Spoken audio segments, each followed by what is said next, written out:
Pitching inside for me was probably the reason why I ever made it to the big leagues. My first year as a free agent was 2003.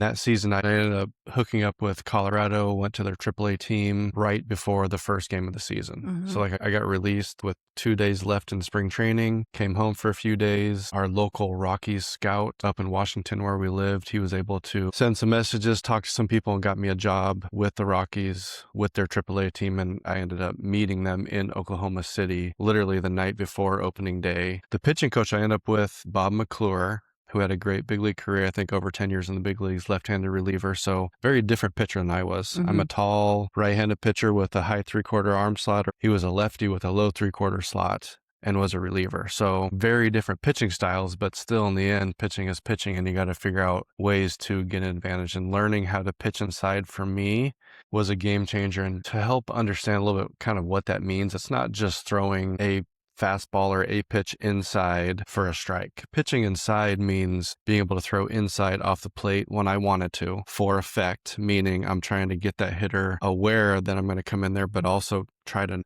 knock him off the plate a little bit, get him uncomfortable. He also taught our whole pitching staff, and we had multiple pitching meetings about this. I mean, he would spend, again, in the pro world, you're with your team, you're with your coach literally every day for 5, 6, 7 straight months. So we had countless pitching staff meetings talking about pitching inside, what it meant, what it looked like, how it affected hitters, and then how to use that sort of body language that you're seeing from the hitters to your advantage. He was an old school pitcher. He taught us, and this is kind of, I don't frowned upon now. The game's a little bit different now. It's not, I don't Mhm. want to say allowed as much or accepted, but he taught us how to throw not just inside, but up and in to get head movement. We wanted to throw fastballs inside on purpose, still over the plate, maybe a little bit inside off the plate, but in a spot where it was going to get them to get their upper body to move back. We talked about how emotionally, psychologically, how that would affect the hitter, and then what that would do to pitches after that. So getting a hitter to move their head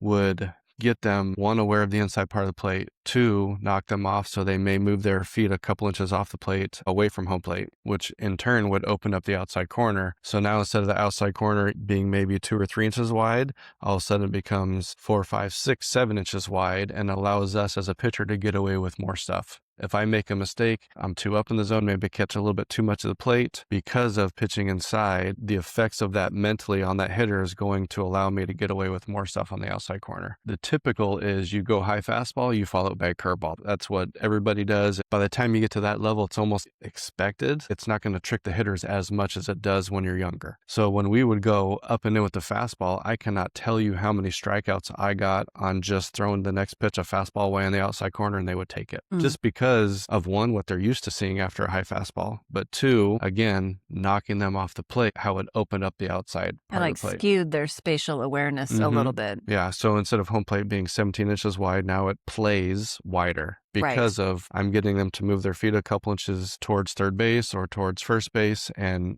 getting them uncomfortable in their space. As a pitcher, I had to learn to control the whole plate, not just a part of the plate or a part of the zone. And I've talked about before, my stuff was very average for that level. Mm. My fastball was not overpowering. I did have multiple pitches. I had to learn ways to use all of them to get outs. As a starting pitcher, I need to be able to work through a lineup 3, maybe 4 times, and having one way of pitching, fastballs away, sliders away, fastballs away, sliders away, it doesn't work as a starting pitcher. I had to learn how to do things to make my stuff play better, and learning how to pitch inside was a huge part of that.